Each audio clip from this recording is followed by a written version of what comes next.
17 de fevereiro de 2025, segunda-feira da sexta semana do tempo comum. Em nome do Pai e do Filho e do Espírito Santo. Amém. Meus queridos filhos e filhas, muito bom dia. Vos saúdo com a paz de Jesus, que alegria nos encontrarmos, sintam-se bem acolhidos. Nesta manhã dessa segunda-feira, ouvirmos a palavra de Deus, meditarmos a palavra de Deus, também rezarmos juntos. Nada melhor, né? Começar a semana de estudos e trabalhos, nos consagrando ao Senhor. E nós vamos refletir nessa manhã o texto da primeira leitura da liturgia de hoje, que a igreja nos propõe, a leitura do livro do Gênesis, o capítulo 4, versículos do 1 ao 15 e versículo 25. Adão conheceu Eva, sua mulher, e ela concebeu e deu à luz Caim, dizendo: gerei um homem com a ajuda do Senhor. E deu também à luz Abel, irmão de Caim. Abel foi pastor de ovelhas e Caim agricultor. Aconteceu tempos depois que Caim ofereceu frutos da terra como sacrifício ao Senhor. E Abel ofereceu primogênitos do seu rebanho com sua gordura. O Senhor olhou para Abel e sua oferenda, mas para Caim e sua oferenda não olhou. Caim encheu-se de cólera e seu rosto tornou-se abatido. Então o Senhor perguntou a Caim: por que estás cheio de cólera e andas com o rosto abatido? É verdade que se fizeres o bem, andarás de cabeça erguida, mas se fizeres o mal, o pecado estará à porta, espreitando-te. Tu, porém, poderás dominá-lo. Caim disse a seu irmão Abel: vamos ao campo. Logo que chegaram ao campo, Caim atirou-se sobre seu irmão Abel e matou-o. E o Senhor perguntou a Caim: onde está o teu irmão Abel? Ele respondeu: não sei. Acaso sou o guarda do meu irmão? O Senhor lhe disse: que fizeste? A voz do sangue do teu irmão está clamando por mim da terra. Agora, pois, serás amaldiçoado pela terra, que abriu a boca para receber das tuas mãos o sangue do teu irmão. Quando tu a cultivares, ela te negará seus frutos, e serás um fugitivo, vagando sobre a terra. Caim disse ao Senhor: meu castigo é grande demais para que eu possa suportar. Se hoje me expulsas desta terra, devo esconder-me de ti, tornando-me um fugitivo a vaguear sobre a terra. Qualquer um que me encontrar me matará. E o Senhor lhe disse: não, mas aquele que matar Caim será punido 7 vezes. O Senhor pôs então um sinal em Caim, para que ninguém, ao encontrá-lo, o matasse. Adão conheceu de novo sua mulher. Ela deu à luz um filho, a quem chamou Sete, dizendo: o Senhor deu-me um outro descendente no lugar de Abel, que Caim matou. Palavra do Senhor. Graças a Deus. Queridos, um texto muito bonito hoje a igreja nos entrega. Nós continuamos desde a última segunda-feira. Nós iniciamos na última segunda-feira a reflexão com a liturgia do livro do Gênesis e vamos prolongar a reflexão do livro do Gênesis ao longo também dessa semana. E hoje, nessa segunda-feira, esse texto bonito, esse texto belíssimo, né? Algumas informações para nossa reflexão pessoal. Primeiro, Adão se uniu a Eva e eles deram à luz Caim e Abel. Caim, ele era agricultor, Abel era pastor de ovelhas, E Caim entregou, ofereceu a Deus o que ele sabia fazer, o fruto do seu trabalho, como também Abel ofereceu. Mas Deus escolheu o sacrifício apresentado por Abel. Isso despertou inveja em Caim. Por isso Caim se encheu de cólera e ele não sossegou até que matasse seu irmão. Então aqui é um primeiro ponto para nossa reflexão, a questão da inveja. Minha gente, nós vemos aqui um laço familiar que envolvia a Caim e Abel. Um laço familiar. Eles eram irmãos. E por causa de um bem secundário, que foi a retribuição, né? Que foi o reconhecimento que Deus deu ao trabalho, à oferta de Abel, por um bem secundário, ele acaba por matar o seu irmão. Meus queridos, a inveja, uma coisa importante para a nossa reflexão, a inveja destrói relacionamentos, a inveja destrói trabalhos, a inveja destrói famílias, a inveja é tal como uma ferrugem que vai corroendo o metal. A inveja é tal como um fungo que vai comer na superfície do tecido. A inveja é como uma solda cáustica que vai na superfície em que toma o contato, corroendo, comendo, eliminando, matando. Queridos, nós precisamos tomar muito cuidado com o pecado da inveja. Sabe por quê? Porque nós que estamos na igreja, nós corremos o risco muitas vezes de não conseguirmos perceber esse pecado em nós. Parece que a vida de oração, parece que a vida sacramental, parece que a vida de devoção e tantas atividades que nós temos na igreja, muitas vezes, acabam por criar, né, na nossa mentalidade um sentimento assim de conforto. Diante da gravidade e do perigo desse pecado, eu não tenho isso não. Quantas vezes nós olhamos as coisas dos outros e nós desejamos possuir o que é do outro? Eu vou dizer uma coisa a vocês, sintomas de inveja não é somente quando nós declaramos, eu gostaria muito de ter para mim aquilo que é de tal pessoa.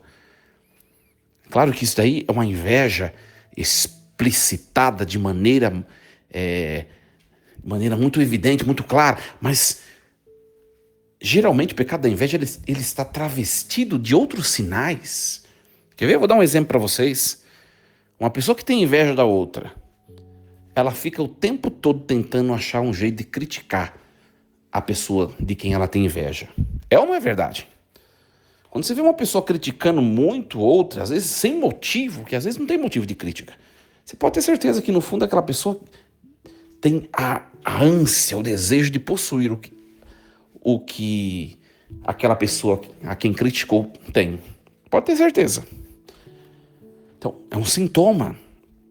Outro sintoma, além da crítica, a própria implicância. Né? A própria implicância.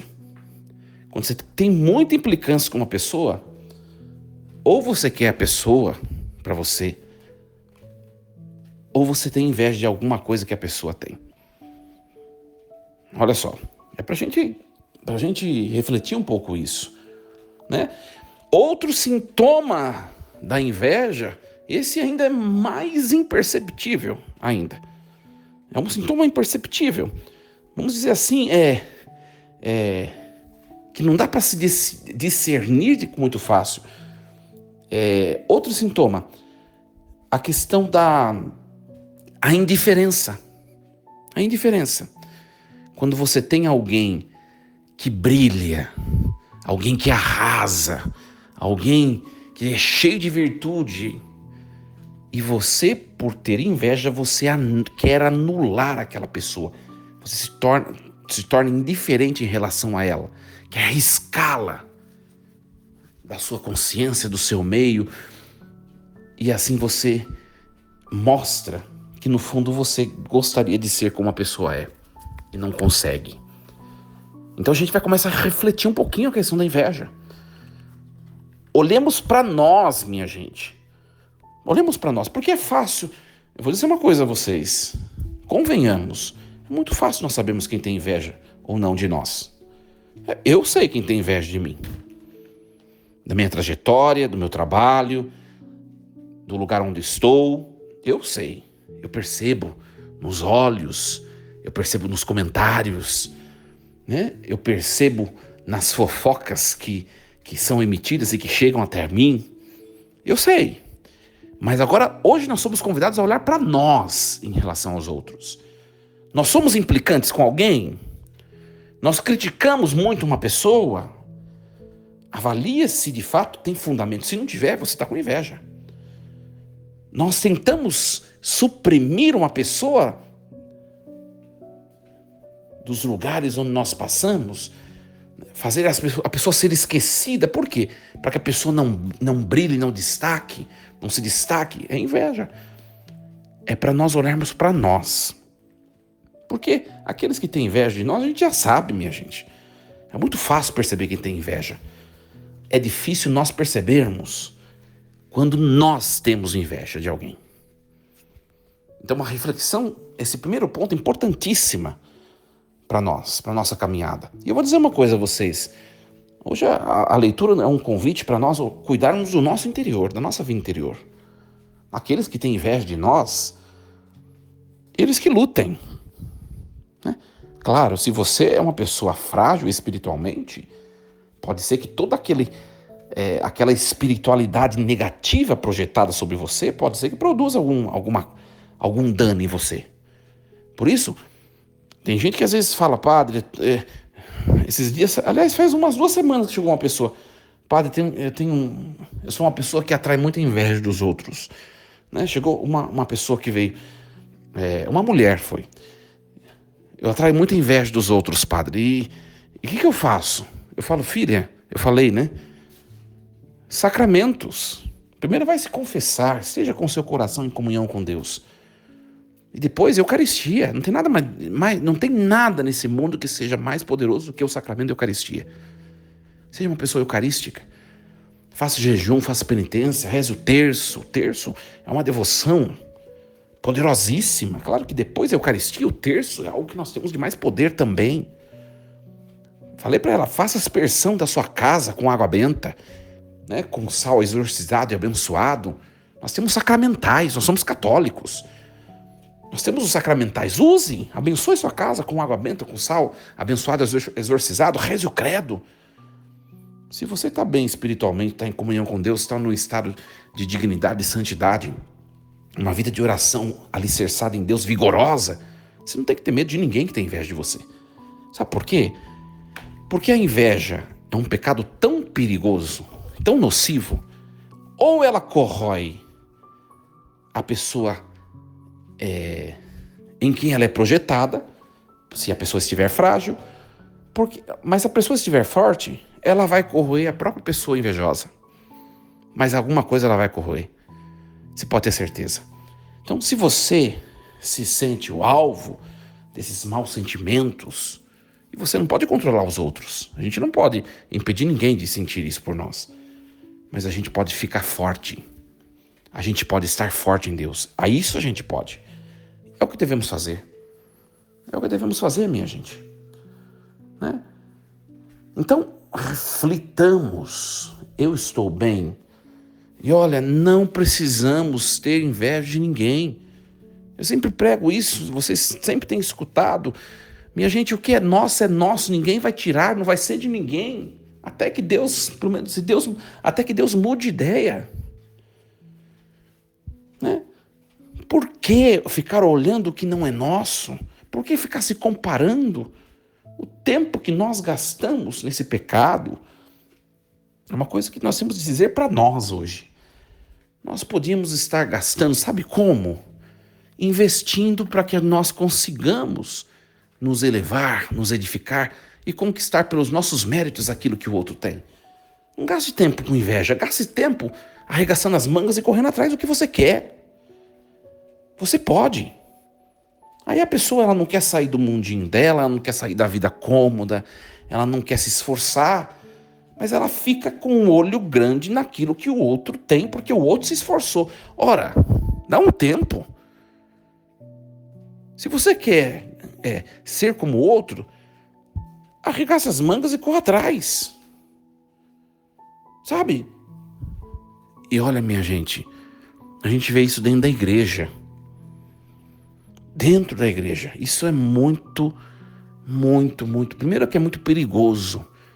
Porque, além de destruir pessoas, seja o emissor ou seja o receptor, a inveja ela acaba atrasando o processo de apostolicidade na igreja, a evangelização. Você que está me escutando e que tem grandes funções na vida da igreja, você sabe do que eu estou falando. A inveja atrasa a vida paroquial, a inveja atrasa a vida comunitária. Atrasa, porque uma comunidade pode prosperar com a contribuição de tanta gente, e as pessoas elas acabam se digladiando entre elas mesmas, enquanto poderiam estar se abraçando e prosperando mutuamente. Estejamos atentos a isso. Cuidado, você, preste bem atenção. Eu não sei quem que está escutando essa minha mensagem de hoje. Talvez você seja uma pessoa fosca, apagada. Então, dê um jeito de você ser mais brilhante. Use seus talentos. Saia da vida cômoda. Dê o seu melhor. No fundo, eu estou te dizendo assim, torne-se objeto invejável, em vez de você ficar invejando. Agora, se você já é brilhante, já é talentoso, talentosa, é cheio de virtudes, e você se destaca, reze bastante, para que o mal não te puxe para trás, o mal não passe a perna em você. É um pecado perigosíssimo, minha gente, perigosíssimo. E nós vemos dentro da igreja, nós vemos dentro das comunidades paroquiais, nós vemos isso no clero, nós vemos isso até mesmo entre pessoas que se dizem amigas, nós vemos isso nos relacionamentos até mesmo conjugal. Ai, padre, que horror, imagina. Minha gente, eu sei do que eu estou falando, porque eu já atendi muita direção espiritual de casal. Marido que tem inveja da esposa, esposa que tem inveja do marido, porque o marido é muito mais brilhante, próspero, edificado do que o cônjuge, ou vice-versa. Vocês entendem o que eu falei, né? Às vezes a esposa. Ora, para que isso? Nós precisamos crescer espiritualmente. E olha, uma coisa interessante para nós refletirmos.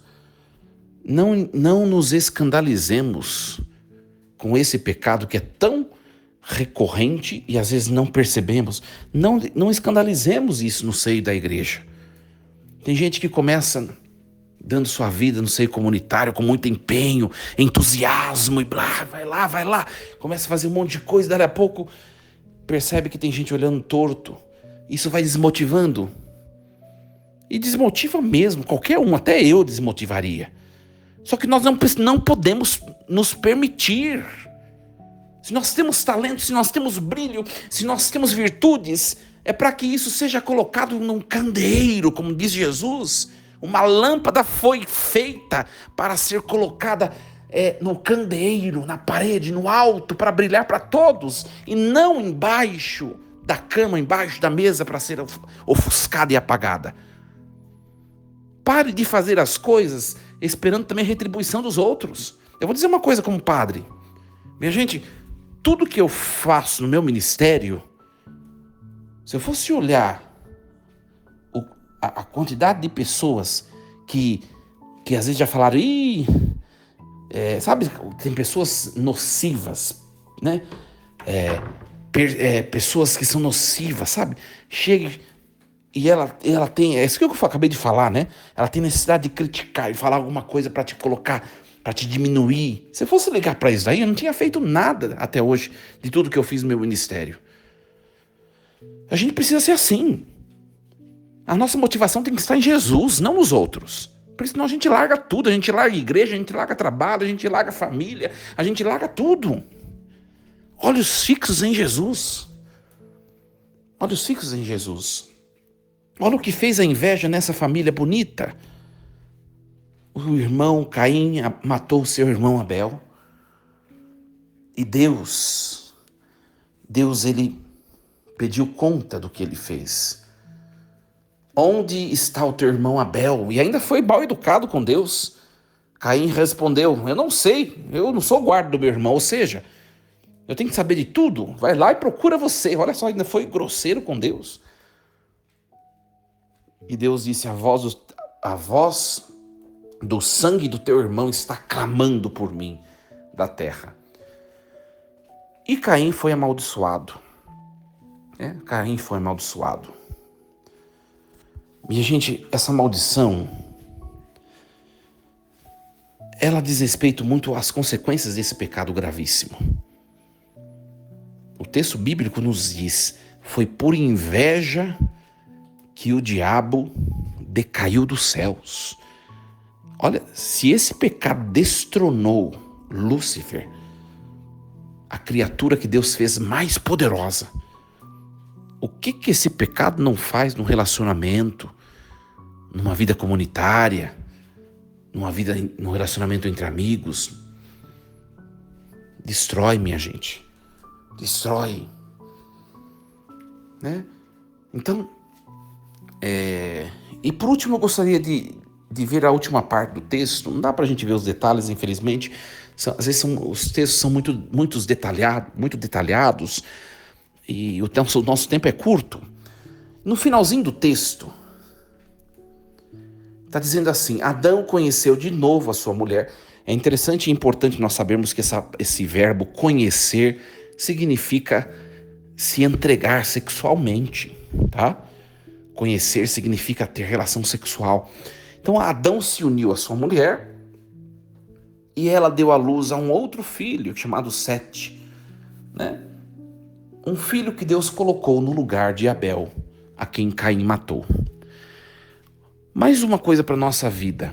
Minha gente, por mais que as pessoas tentam destruir, por mais que as pessoas tentam matar, por mais que o mal acaba por devastar, ninguém destrói o que é de Deus. Pode até derrubar, Deus ergue. Pode até matar, Deus ressuscita. Pode até extirpar, Deus coloca um novo no lugar. Foi o que aconteceu aqui. Caim matou Abel. Deus colocou Sete no lugar. Ninguém destrói o que é de Deus. Ninguém. Então, presta bem atenção no finalzinho dessa reflexão. Você quer se manter em pé, vigoroso? Então seja de Deus. Isso nos basta. Seja de Deus. Não seja do diabo. Tem muita gente com face angelical. Muita gente também escondida nos muros da religião e da igreja. Mas que não pertence a Deus, que é do diabo. Por suas escolhas, por seus sentimentos, por suas iniciativas, por aquilo que permite no próprio coração. Tenhamos um coração bom. Mesmo se as coisas da vida acabam por nos exigir sair de nós mesmos e sermos algo diferente do que nós somos, voltemos para nós. Sejamos de Deus. Porque o que é de Deus permanece. Não é porque aquilo que é do diabo quer te destruir que você tem que se tornar como ele. Seja de Deus. Não desistamos do bem. Porque o que é de Deus possui a vitória final sempre. Sempre. Creiamos nisso.